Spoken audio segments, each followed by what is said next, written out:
अनेक लोकांच्या मनामध्ये गुरुचरित्राच्या अध्याय 14 बद्दल खूप सारा अंधविश्वास आहे. काही लोकांना असं वाटतं की ज्याला जॉब मिळत नाही त्याला जॉब मिळेल. हा अध्याय वाचल्यानंतर ज्याचं लग्न जुळत नाही त्याचं लग्न जुळेल. त्याला मुलं बाळ होत नाही त्याला मुलं बाळ होतील. कोणाचं कर्ज असेल तर ते कर्ज देखील फिटून जाईल. हा असा आपल्या मनामध्ये अनेक गोष्टींबद्दल अंधविश्वास आहे. पण हा अंधविश्वास आला तरी कुठून?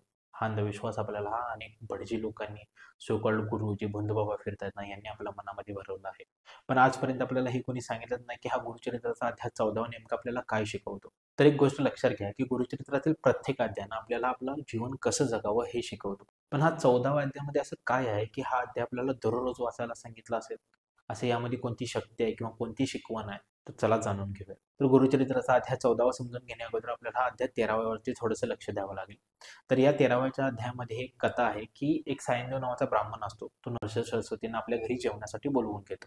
तेव्हा नरसिंह सरस्वती स्वामी त्याला एक काम देतात आणि ते काम तो अत्यंत चांगल्या पद्धतीनं पार पाडतो आणि यानंतर हा नरसिंह सरस्वती स्वामी त्याच्यावरती खूप खुश होतात. तर आता येऊयात अध्याय 14व्यामध्ये आणि इथं अध्याय 14व्यामध्ये अशी कथा आहे की ते सायनदेव नरसिंह सरस्वती स्वामींना सांगतो की स्वामी मी ज्या यवनाकडे कामाला आहे ना तो यवन अत्यंत वाईट आहे. तो दरवर्षी एखाद्या हा ब्राह्मणाला ठार मारतो आणि तो आज मला ठार मारणार आहे. त्यावेळी नरसिंह सरस्वती स्वामी सायनदेवाला म्हणतात की तू मनामध्ये कोणतीही भीती न बाळगता त्या यवनाकडे जा. तो यवन तुला काहीही करणार नाही आणि तू पुन्हा इथे येईपर्यंत ना आम्ही तुझ्याच घरी थांबतो. आपल्या गुरूंनी दिलेल्या शब्दांवरती विश्वास ठेवून सायनदेव त्या यवनाकडे जातो. आता त्या सायनदेवाला पाहून त्या यवनाला म्हणजे सायनदेवाच्या मालकाला ना अतिशय राग येतो आणि या रागाच्याच भरात ना त्याला चक्कर येते व तो खाली कोसळतो. व त्याला त्याच अवस्थेमध्ये एक स्वप्न पडते की एक तेजस्वी दिव्य ब्राह्मण ना धारदार कुऱ्हाडीने त्याचे हातपाय धडापासून वेगळे करत असतो. तो घाबरून अचानक उठतो, सायनदेवाकडे जातो. सायनदेवाला वस्त्र अलंकार देऊन त्याला पुन्हा घरी पाठवून देतो. आता इथे लक्ष द्या. तर अध्याय 13व्यामध्ये आपण काय पाहिलं तर सायनदेवाला श्री नरसिंह सरस्वती स्वामींनी काम दिलं होतं. ते काम त्यांना अत्यंत चांगल्या पद्धतीनं पार पाडलं. आता अध्याय 14मध्ये काय होतं? स्वामी त्याला काय सांगतात की तू न घाबरता तिथे जा. म्हणजे स्वामींनी दिलेल्या ह्या शब्दावरती तो विश्वास ठेवून जातो जरी समोर मृत्यू दिसत असला तरी. पण हे सर्व घडत असताना तो स्वामींचं नामस्मरणच करत असतो. अजिबात स्वामींचा विसर तो पडू देत नाही आणि या सर्व गोष्टींमुळे ना स्वामी त्याला मृत्यूच्या दाढीतून पुन्हा काढून आणतात. म्हणजेच काय पहा की गुरूंनी आपल्याला घालून दिलेल्या नियमांचं पालन आपण केलं. गुरूंनी दिलेलं काम आपण चांगल्या पद्धतीनं पार पाडलं. गुरूंचं नामस्मरण आपण करत राहिलो आणि गुरूंच्या शब्दांवरती जर आपण विश्वास ठेवला ना तर गुरु आपल्याला कोणत्याही अडचणीतून बाहेर काढतात. आता हे सर्व घडल्यानंतर ना सायनदेव पुन्हा आपल्या घरी येतो. तेव्हा तो गुरूंना म्हणतो की गुरु आता मला तुमच्यापासून एकही क्षण लांब राहायचं नाही. मी आता तुम्ही जिकडे जाल ना तिकडेच मी येणार आहे.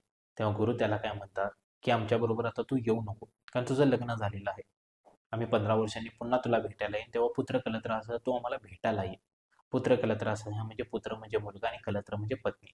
म्हणजे तिथं गुरु त्याला काय सांगायचा प्रयत्न करतायत की आता तू लग्न केलेलं आहेस, तुझ्यावरती एका स्त्रीची जबाबदारी आहे. तू गृहस्थ धर्म स्वीकारला आहेस आणि गृहस्थ धर्माचा हा पालन करणं हे आता तुझं कर्तव्य आहे. त्या कर्तव्यापासून तू दूर पळू नको. हे कर्तव्य पार पाडता पाडताच तू आमची भक्ती करत राहा, आमचं नामस्मरण करत राहा. इथे स्वामी काय सांगतायत, तुझ्या आयुष्यात सुख येऊ दे किंवा दुःख येऊ दे, नेहमी आमचं तू स्मरण कर. जर आम्ही दिलेल्या नियमांचं तू पालन केलंस, आमचं जर तू स्मरण केलंस आणि चांगला कर्म नेहमी जर तू करत राहिलास ना तर तुझ्या आयुष्यात कितीही मोठं संकट येऊ दे आम्ही त्यातून तुला वाचवून नक्कीच बाहेर आणतो. म्हणजे हा 14वा अध्याय आपल्यासाठी एक डेली रिमाइंडर आहे की आपल्याला एकतर गुरूंचं नामस्मरण नेहमी करायला पाहिजे, आपल्याला गुरूंनी दिलेल्या नियमांचं पालन करायला पाहिजे आणि नेहमी चांगले कर्म करायला पाहिजे. आणि या 3 गोष्टी जर आपण पाळल्या ना तर गुरु आपल्या नेहमी सोबत राहतील. शेवटी एक गोष्ट लक्षात घ्या की हा गुरुचरित्राचा अध्याय 14वा म्हणजे काय जादूटोणा करणारा अध्याय नाही, तर हा आपला एक आत्मविश्वास वाढवणारा अध्याय आहे. आणि ही शिकवण आपल्याला या गुरुचरित्राच्या अध्याय 14व्यामधून मिळेल. आणि एक सगळ्यात महत्त्वाचं म्हणजे आपले जे काही ग्रंथ आहेत ना, गुरुचरित्र असू दे, शंकरगीता असू दे, भगवद्गीता असू दे किंवा शिवलीलामृत असू दे, हे ग्रंथ म्हणजे काही जादूटोणा करणारे ग्रंथ नाही. हे ग्रंथ ह्यासाठी लिहिले गेले आहेत कारण ह्या ग्रंथांमध्ये दिलेलं ज्ञान आपण वाचून समजून घेऊन ते आपल्या डेली लाईफमध्ये आपण यूज करावं आणि आपलं आयुष्य चांगल्या पद्धतीनं आपण जगावं, ह्यासाठी हे ग्रंथ लिहिले गेले. त्यामुळे ह्या ग्रंथांबद्दल तुम्ही अंधविश्वास बाळगू नका. हे ग्रंथ वाचा, ते समजून घ्या आणि ते तुमच्या डेली लाईफमध्ये यूज करा. तर आणखीन गुरुचरित्राचा अध्याय समजून घेण्यासाठी आपल्या चॅनलला सबस्क्राईब करा. श्री स्वामी समर्थ. जय शंकर.